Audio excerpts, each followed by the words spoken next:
मैं ये कह रहा हूं तमीज से बात क्या कीजिए ना। कहा कि अगर कोई बताइए इस बयान का क्या मतलब निकल रहा है, आप बताइए। काजी, अगर एक सीएम को काजी बनने का शौक है, आपको लग रहा है कि हेमंत बिस्वा शर्मा दूसरों की निगाह पढ़ाने जाएंगे?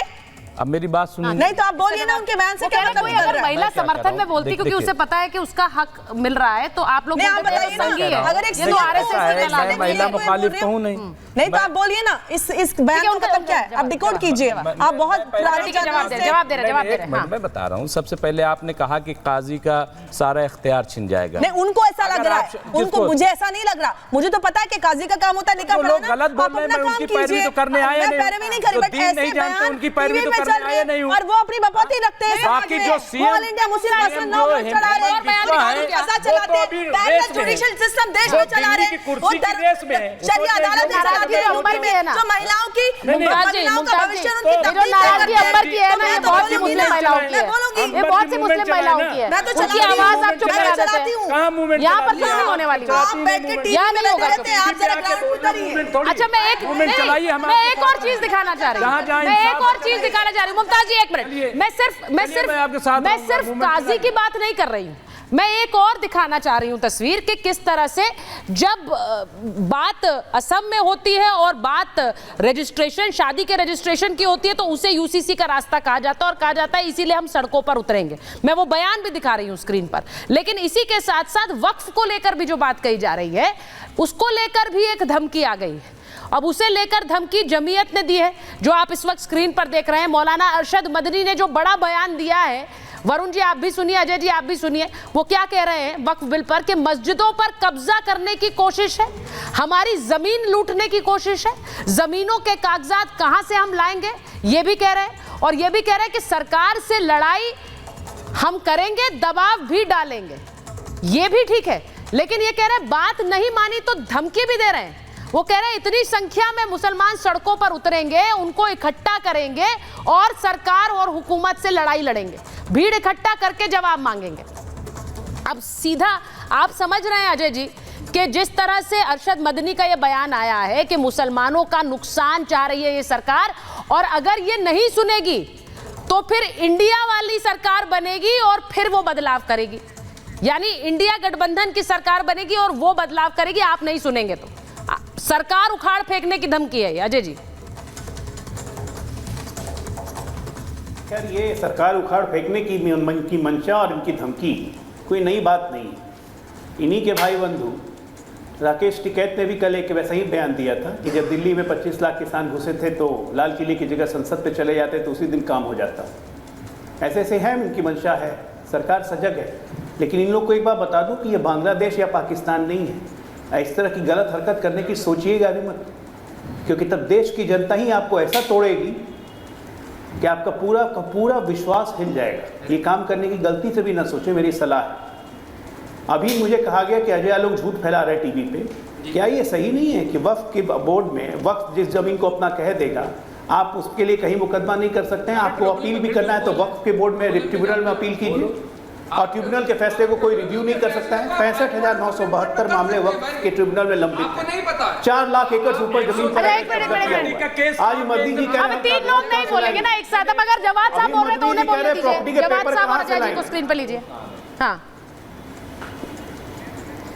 एक मिनट, मदनी जी बोल रहे हैं कि हम कागजात कहां से लाएंगे अपनी संपत्तियों के, जब संपत्तियों के कागजात आपके पास नहीं है तो संपत्ति आपकी कैसे हो गई? इनकी तो इतनी हिम्मत थी कि सुप्रीम कोर्ट में पहुंचे, कहे कि ये ताजमहल की जमीन वक्त की भी नहीं लेने देंगे। तो कैसे सुप्रीम कोर्ट के जज ने पूछा? ये ऑन रिकॉर्ड है, ये ऑन रिकॉर्ड है। सुप्रीम कोर्ट के जज ने पूछा कैसे, तो शाहजहां की बेटी ने वक्फ को दे दिया था। किसी की मिल्कियत आप ये सोचिए, शाहजहां की बेटी ने दे दिया था तो सुप्रीम कोर्ट ने कहा कि शाहजहां के पेपर साइन करवाई की दिखाइए। लेने नहीं देंगे सरकार। अरे ये बिल्कुल फर्जी है, ये मुसलमान माफिया लोग हैं, इनको आम मुसलमानों से कोई मतलब नहीं है। नहीं लेने देंगे, पास तो जमीन ही नहीं है ना। एक मिनट नहीं, ये संवैधानिक तरीका नहीं है जवाद साहब, ये धमकी वाला लहजा है, ये धमकी वाला लहजा है। नहीं, ये धमकी वाला लहजा है। हम सड़कों पर उतरेंगे, हम इतनी संख्या में उतरेंगे और सरकार के खिलाफ उखाड़ फेंकेंगे। संवैधानिक तरीके से अपनी बात रखने का हक हमारा संविधान हमको देता है। ये संवैधानिक तरीका है, ये धमकी वाला तरीका संवैधानिक है क्या? अच्छा मुझे ये बताइए, हम कैसे किसको आपकी मिल्कियत है? बिल्कुल है, वक्फ बोर्ड मुसलमानों की मिल्कियत है। 1 इंच भी जमीन। अच्छा एक बात बात बता दीजिए, एक बात बता दीजिए, वक्फ बोर्ड ने मुसलमानों के उद्धार के लिए इतने सालों से क्या कर दिया? मुसलमानों की जमीन के लिए, आम मुसलमानों के लिए क्या किया है? उन्हीं के लिए बना था ना वक्फ बोर्ड। 10 सालों में इस सरकार ने मुसलमानों के उद्धार के लिए क्या करा है? Political representation. अब ये देख लीजिए, महिलाओं 10 साल में सरकार ने क्या किया है वो पूछ रहे हैं। वक्फ बोर्ड ने इतने सालों में कुछ नहीं किया, उस पर सवाल नहीं है, उस पर सवाल नहीं है। ये एंटाइटलमेंट वाली सोच है आपकी, क्योंकि आपको उससे फर्क नहीं पड़ता। रिप्रेजेंटेशन जीरो कर दिया मुसलमानों का। साल के अंदर हर साल करीब 32,000 करोड़ रुपया इनकी एजुकेशन के ऊपर खर्च किया सरकार ने। कोरोना 32,000 करोड़ रुपया, 32,000 करोड़ रुपया अगर नहीं पता है तो माइनॉरिटी कमीशन में जाकर वेबसाइट में देख लो, मैं डाटा दे दूं। 32,000 करोड़ रुपए का डाटा है। नहीं तो ठीक है, 32,000 करोड़ बाद में बोल देना, आप डाटा लेना, मैंने डाटा देखा है, उसी हिसाब सरकारी बजट दे रहा कितना है? हूँ। हर साल 32,000 में आ गया, 32,000 करोड़ रुपए दिया गया है यानी माइनॉरिटी डेवलपमेंट के लिए। सुनिए, आटा दिया गया, चावल दिया गया, जो हर मिल रहा है, हर मुसलमान को मिला। कोरोना की वैक्सीन हर एक को मिली। अस्पताल की व्यवस्था, जो 5 लाख का आयुष्मान कार्ड है, हर मुसलमान को भी लेने का उतना ही अधिकार है जितना इस देश के कोई आम नागरिक को है। कोई बात नहीं, रोड आपके लिए बनी, कोई मना नहीं किया गया कि रोड पे मुसलमान नहीं चलेगा। पानी की व्यवस्था हुई तो हर घर में पानी मिला, तो वो भी मुझे बताइए क्या दिक्कत है? उसके बाद भी एहसान फरामोशी यहाँ पर ये दिखाई दे रही है। किया क्या सरकार ने? अब सरकार से क्या चाहते हैं, क्या मिले आपको? आपको एक, मुझे लगता है कि एक हवा महल बना के दे दिया जाए, जिस प्रकार से पिछले 80 सालों में कौन सा हवा महल मिला आपको? चलते बताइए, 80 साल के अंदर, इस 75 साल का रिकॉर्ड है, 60 साल के अंदर, 60 साल में तो शायरी शुरू कर दूंगा। अरे वो एहसान कर रही क्या? अच्छा एक मिनट आचार्य जी, देखिए मुमताज जी, देखिए एक सीधी बात है, नहीं ये सब बातें नहीं, ये बातें तो नहीं, ये बातें तो अलग ही लेवल पर ले जा रही हैं इस डिबेट को। लेकिन मैं एक चीज कहूंगी कि वक्फ पर जो डिबेट है वो इसी बात से शुरू होती है, जो बात अजय जी ने कही कि किसी भी जमीन पर जाकर अपना हक जमा देना और कह देना ये जमीन वक्फ की हो गई, ये इस देश में कैसे चलेगा? ये इस देश में कैसे चलेगा? मैं आचार्य जी कहीं जाकर जमीन पर हाथ रखते और कहीं यहाँ पर मंदिर है तो वो भी नहीं चलेगा ना, वो नहीं चलेगा ना। मैं तो यहाँ आचार्य जी खड़े, मैं खुलकर बोल रही हूँ। एक मिनट सुन लीजिए, वो बिल्कुल नहीं चलेगा, उसके लिए अदालत है, कानून है। और आप देखिए दिल्ली में 123 प्रॉपर्टी हैं और 84 से लेकर अब तक मुकदमा चल रहा है। और ऐसा नहीं है कि ट्रिब्यूनल में है ये मामला कहा गया है। एक मिनट रुक जाइए, सही बताओ ना। नहीं, हम कह रहे हैं कि क्लेम कर देने से मिल गया, आपने दे दिया। आप हम बाबरी मस्जिद कह रहे थे, आपने दे दिया।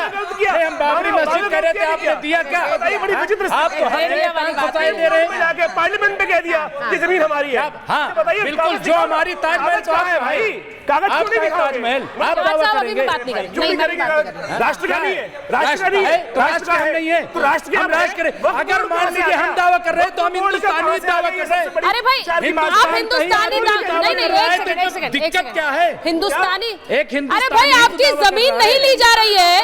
एक सेकंड, ये जो एक मिसकंसेप्शन है, मैं जरा सबसे पहले उस पर लगाम लगाना चाह रही हूँ। ये जो कह रहे हैं हमारी जमीनें लूट लेंगे, हमारी जमीनों पर कब्जा कर लेंगे। अब मैं एक चीज पूछना चाह रही हूँ अजय जी, हाँ नहीं आप तो यही कहेंगे, आप उस नैरेटिव को पुश कर रहे हैं, लेकिन मैं आपसे पूछ रही हूँ अजय जी, ये जमीनों को कोई सरकार हड़पने की योजना नहीं बना रही है। ये जो मनमाने तरीके से कहीं पर भी गमछा रख दो, सुनिए, मनमाने तरीके से कहीं पर भी गमछा रख दो और कहो ये हमारी हो गई, इस पर तो लगाम लगानी पड़ेगी सर, ऐसे नहीं हो सकता। और